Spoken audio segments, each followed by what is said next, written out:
Hey y'all, we are live. Happy Sunday. This is my review for Married to Medicine, Season 11, Episode 15, the finale. Just making that clear. Now, I know that the reunion just went off, but I'm going to get to it later this week. I'm just finishing out the reviews that I need to do since I was in Italy. And yeah, if y'all could just watch this one and we will get to the reunion, even though I was a little, I don't know, I didn't really care for the reunion. I'm just letting y'all know right now. I was just like, it was all right. I didn't really like how Sweet Tea was steamrolled, and Sweet Tea just wasn't doing a good job of defending herself.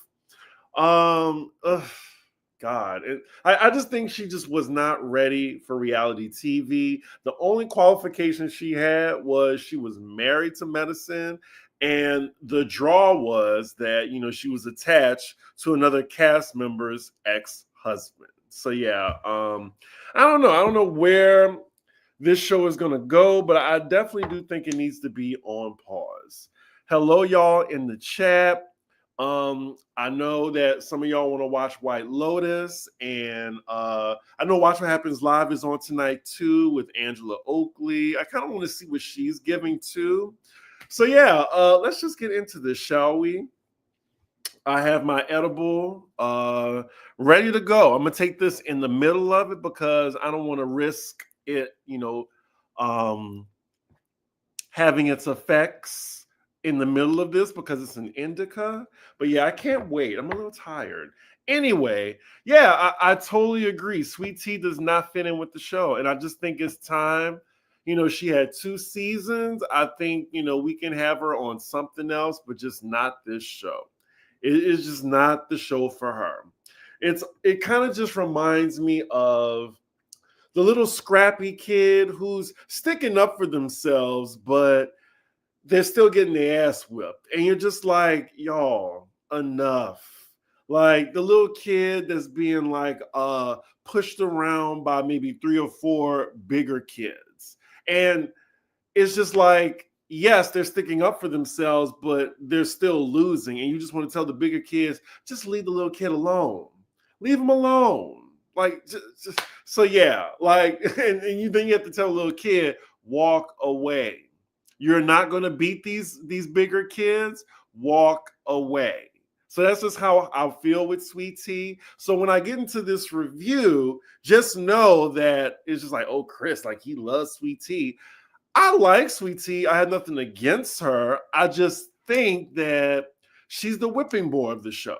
And y'all seeing how present day, if y'all notice, if y'all are paying attention to the cast after the reunion, they're all going at each other. And I'm just like, because they don't have Sweet Tea anymore. So yeah, Toya and Quad, get ready. Get ready. Oh, set me free from the bull. I can't really do it that well. It's been a while. I'm a man. I'm a man. Anyway, let's get into this season finale. I'm just so glad we have reached the end of this road. There's a Bridgerton theme for Toya and Eugene's anniversary celebration, and production decides that they want to have some fun with this. Let me belch right quick. I just had a big gulp of a cherry Coke. Excuse me. Sorry, live show. Anyway, production, they actually get some random woman in a Bridgerton accent to narrate in in that fashion to where they're talking about the season prior. And I'm just wondering already, what am I watching? What am I watching? And Lord, now the narrator is going down the line with each cast member. Lady Contessa, Lady Phaedra, Viscountess Heavenly. I would say Lady Vitriol. That's what I would call Heavenly. Lady Vitriol.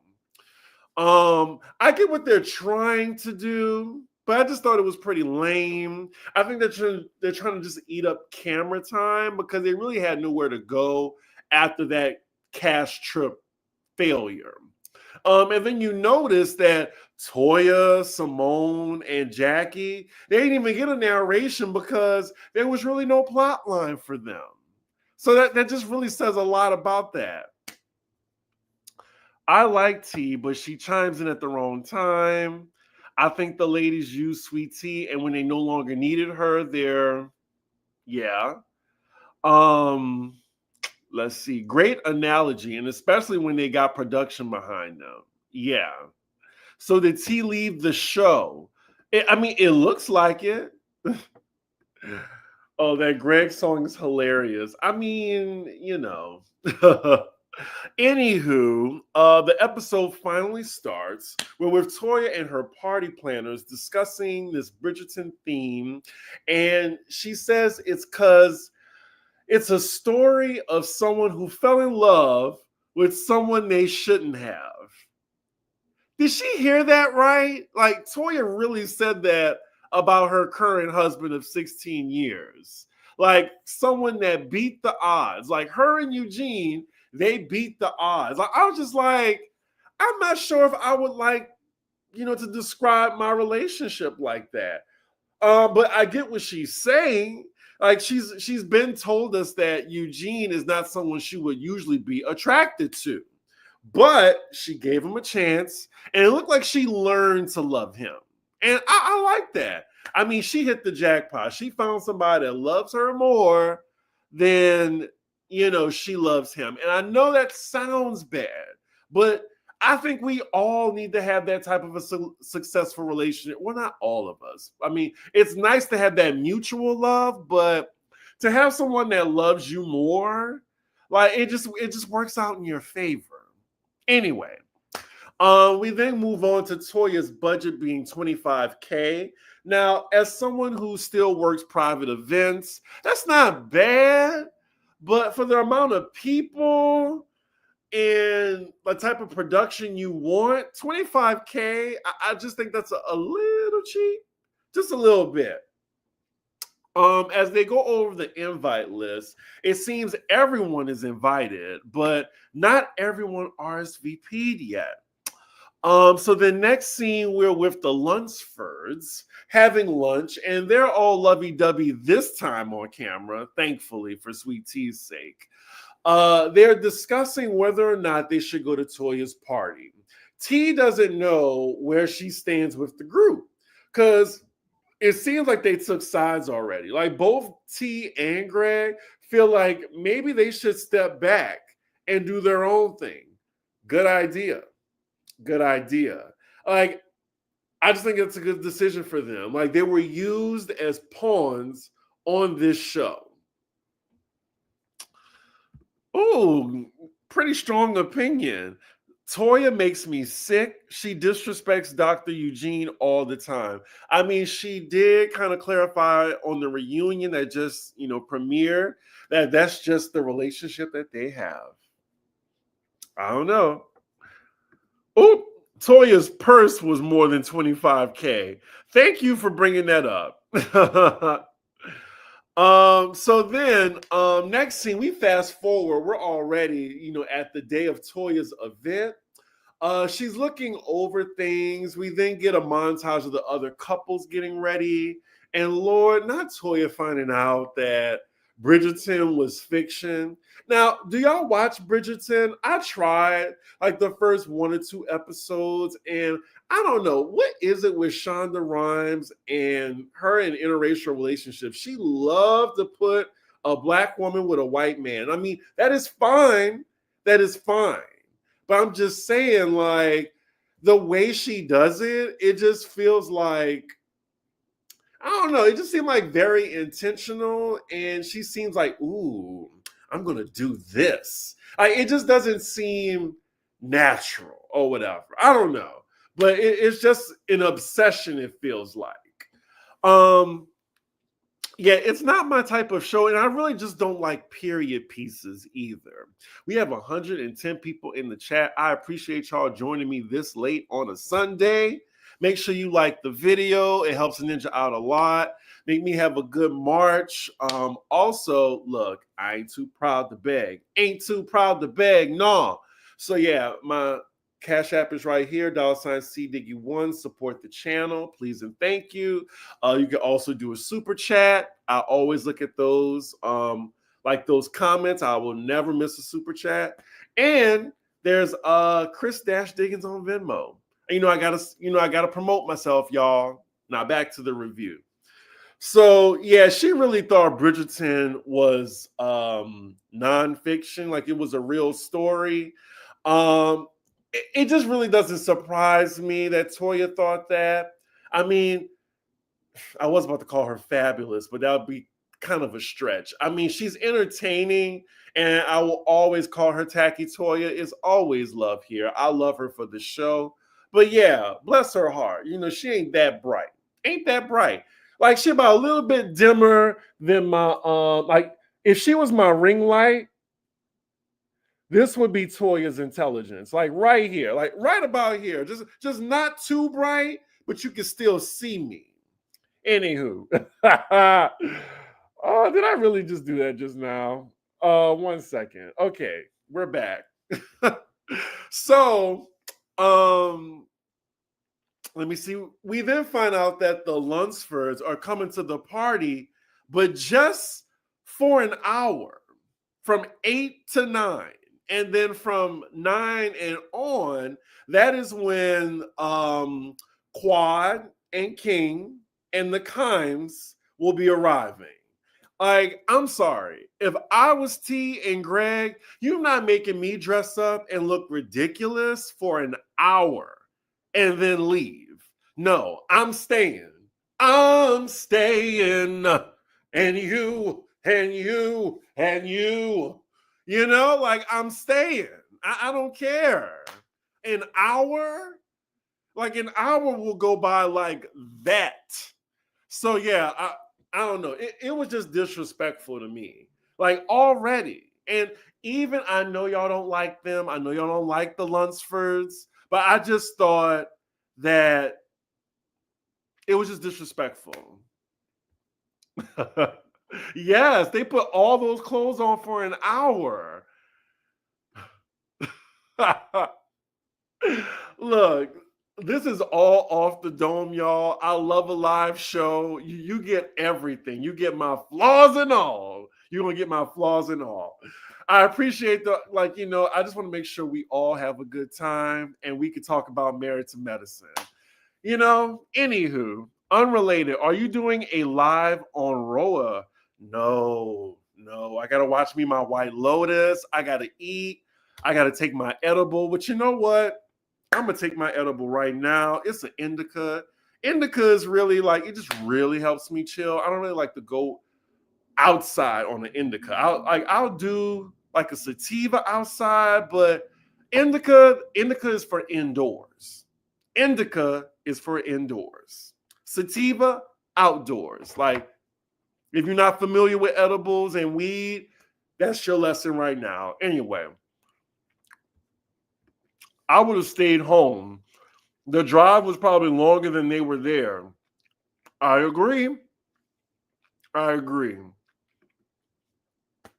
2 hours, like makeup, hair, even though it seemed like, Sweet Tea don't be, doing that much, but I'm sure it took her about 2 hours to get ready.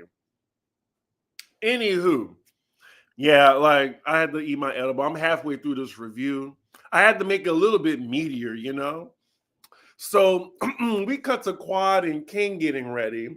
They're basically talking about how they disagree, how Greg is handling the altercation. King really said that Greg started the fight. I'm not about to go back again. We saw what happened. Like, yes, he said that he told Quad she got a big fucking mouth. She do. I'm sorry. He didn't cuss her ass out. He didn't call her a bitch. He just said, you got a big fucking mouth. So then, if King had a problem right then and there, he should have did it all in front of the men. No, he waited until, Like Greg was by himself trying to calm down Sweet Tea after getting into it with Heavenly Evil Ass. And he was just like, so I let that shit slide. Like that's how he started the conversation. So if you start that type of conversation with me, you're bringing aggressive energy to me. So yeah. Anyway, then he says in the confessional, as another black man, he was disappointed that you would take it to the police. Okay, I mean, I'll give you that. Whatever. Like, he was being petty, and that was the only way he knew he could get his lick back, not physically. He says that they are both grown enough to pick up the phone and have a conversation. Like, you were grown to step to him and about to whip his ass. Like, look, let's be frank. Like, Greg was in trouble, and if they weren't in between each other, he probably would have whipped Greg's ass. So yeah, like, I don't understand how that was grown of you, sir. Like, you got to take accountability too. Like, they keep saying that the Lunsfords aren't taking accountability. I don't think Quad and King are either. I mean, there's been a lot of baiting going on. And yes, Quad has been putting the battery in King's back. I will also bring that up a little bit later. So now, y'all, we reached the middle of this episode, and yeah, not much is taking place. But now we see everyone is arriving. The people, the people who aren't beefing with anybody are arriving. And what are we thinking of this event so far? Like, it didn't look as grand as I liked it to be. It looked a little empty. It looked a little cheap. Like, it looked like they had this big ass room and not enough people to fill it. Was it just me? I don't know. So then, almost all the ladies understood the assignment when it came to the theme, like as dressing for the theme, except for Simone, who Toya took the words right out of my mouth. Quinceañera. That's what, like, Simone stood out like a sore thumb in that pink quinceañera dress. It was hilarious. So then the Lunsfords arrive, and I'm not sure why they have, like, production has this anticipation music, since they don't plan on being in the same room with Quad and Heavenly. So then later, some letter is passed around, a pamphlet that is more like a short story. Like, we see the pamphlet, and it's like 2 pages.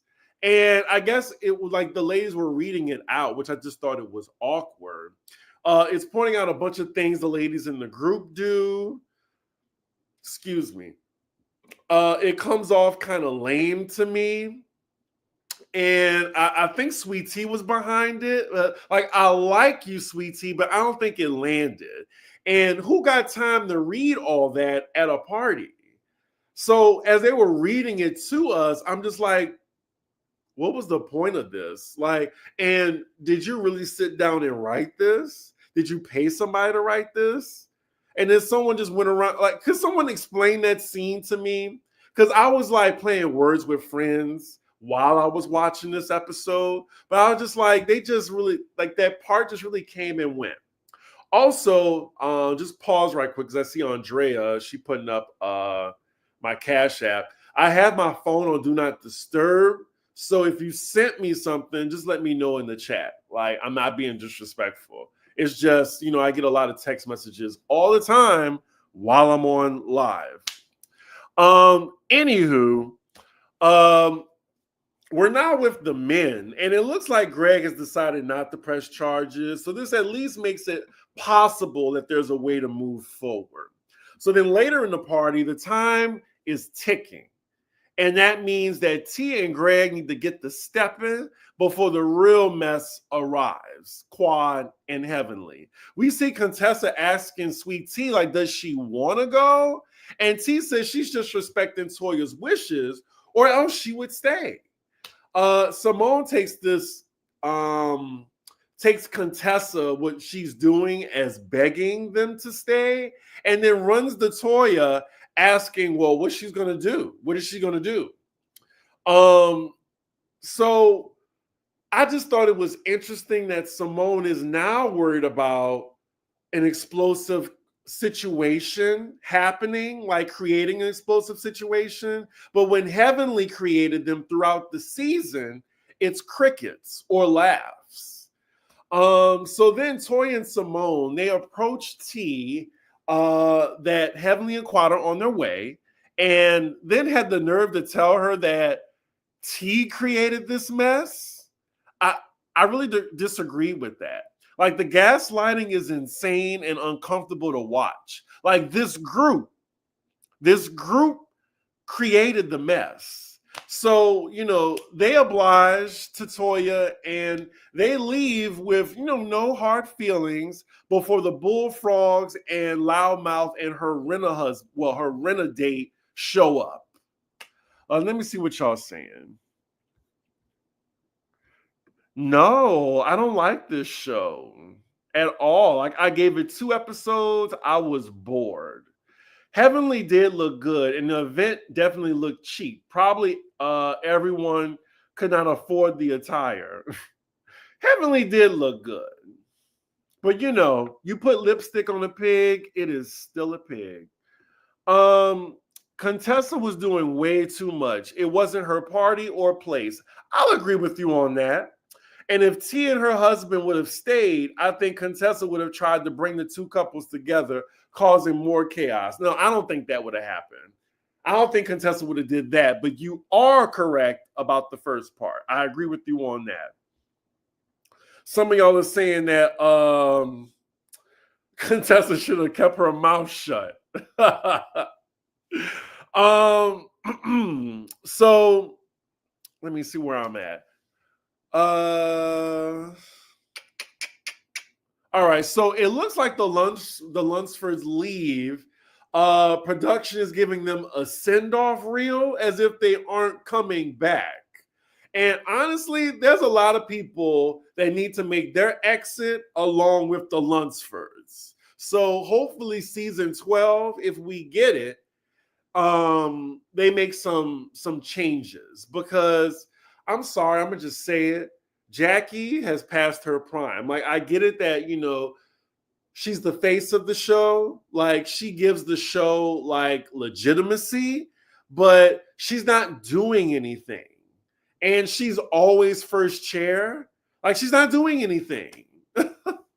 Like, I love you, Jackie, but where's the storyline? Like, it is just, we see Dr. Jackie and her patients. Like, what's going on with her marriage? Like, is it better? How is their sex life? I don't care. But, like, do y'all talk about anything? Anyway, speaking of people needing to make their exits, Heavenly arrives, and looks like the party's actually starting once the Lunsfords left, which makes it even more offensive that they had to leave. Like, it looked like they were just there for cocktail hour, 8 to 9. And then 9 to whatever, that's when the real party started. Like, it was a whole nother room opened up. But yeah, this lame, empty-ass party continues by, announcing everyone coming down the steps, and that's when Quad arrives. Later, Simone and Contessa are talking about Phaedra deciding not to come. And we find out in a flashback that 3 days ago, they and Sweet Tea were together asking Phaedra why she doesn't want to be in the group. I'm not sure why they left out that scene, because, I thought Phaedra was done, but it looked like they were still filming with her. I think Heavenly is the core reason for Phaedra.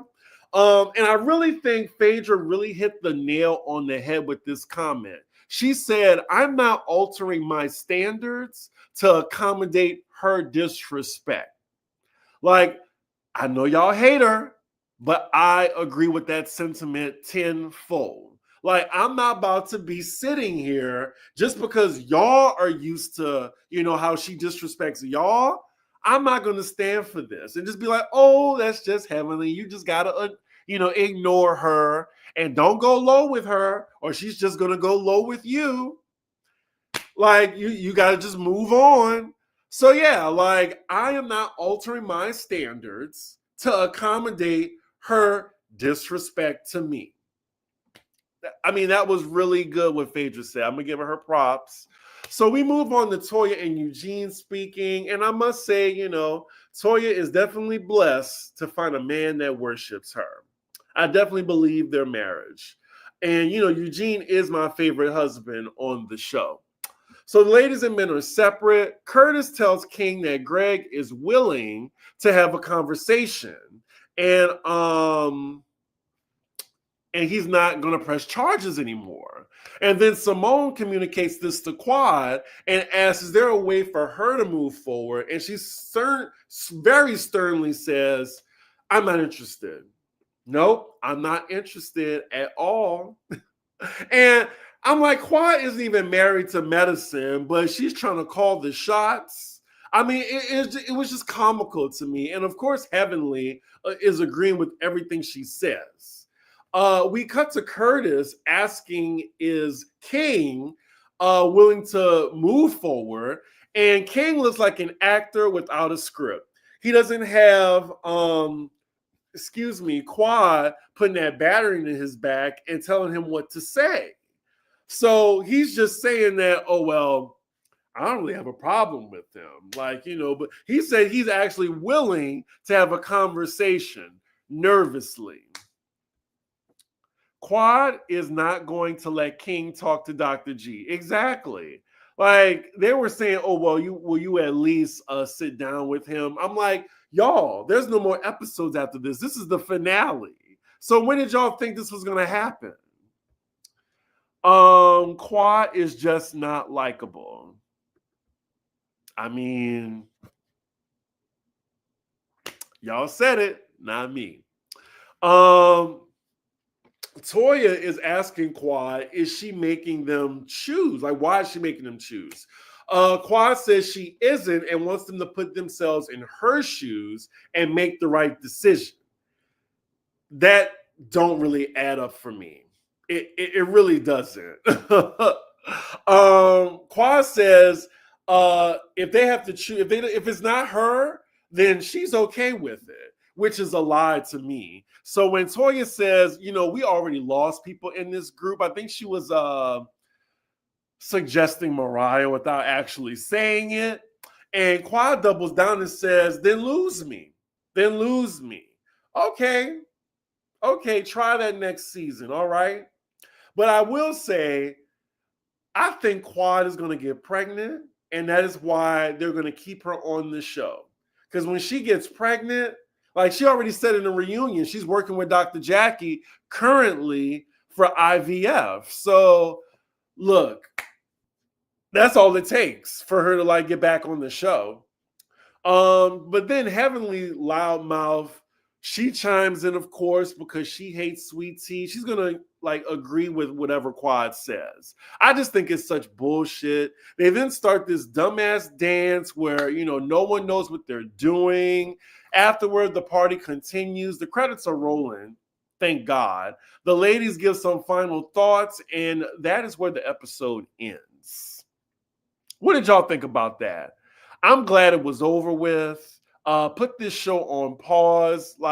Just give them some time to rework some things because we can't be having the same arguments. And even if Sweet Tea ain't coming back, I don't want to see another new girl get tormented. It's gonna be back to Toya getting her together. It's gonna be Quad mostly too. You see Quad and Simone already going at it, and they didn't even really have anything going on before the reunion. And I think, Heavenly, she's probably going to try the new girl, Mimi. And, I know Mimi thought that, oh, well, Sweet Tea brought me on. I ain't got to worry about her anymore. I'm here now. All right, you're going to see. You are going to see how those women are going to turn on you. And just watch. Just watch. You heard it here first. Why are women encouraging Quad to get pregnant before getting married? I don't know. I mean, it's not as big of a deal as it was back then. Like some women just really want a child. I think. I think she just really wants a kid after, withholding a child from her ex-husband purposely. And look, I'm glad she didn't have a child with him because had she would have been stuck to this man for the rest of her life. But yeah, I'm disappointed because I had such high hopes in the beginning of the season. Like, go back and watch my excitement and enthusiasm for episode 1, season 11. Go back and look at it. To now, 15 weeks later, like where we are, this season crashed and burned. This episode, I give it a 5 out of 10. Just wasn't that enjoyable for me. And the season itself, what grade would I give? C minus. C minus. The reunion, it is 3 fucking parts. You heard that right. 3 parts. It does look explosive though. I did just recently see the first part of the reunion, and I mean, it was all right. It was all right. It just, I wasn't comfortable just seeing Sweet Tea steamrolled yet again. And this time, she's beefing with Toya, who's sitting right next to her.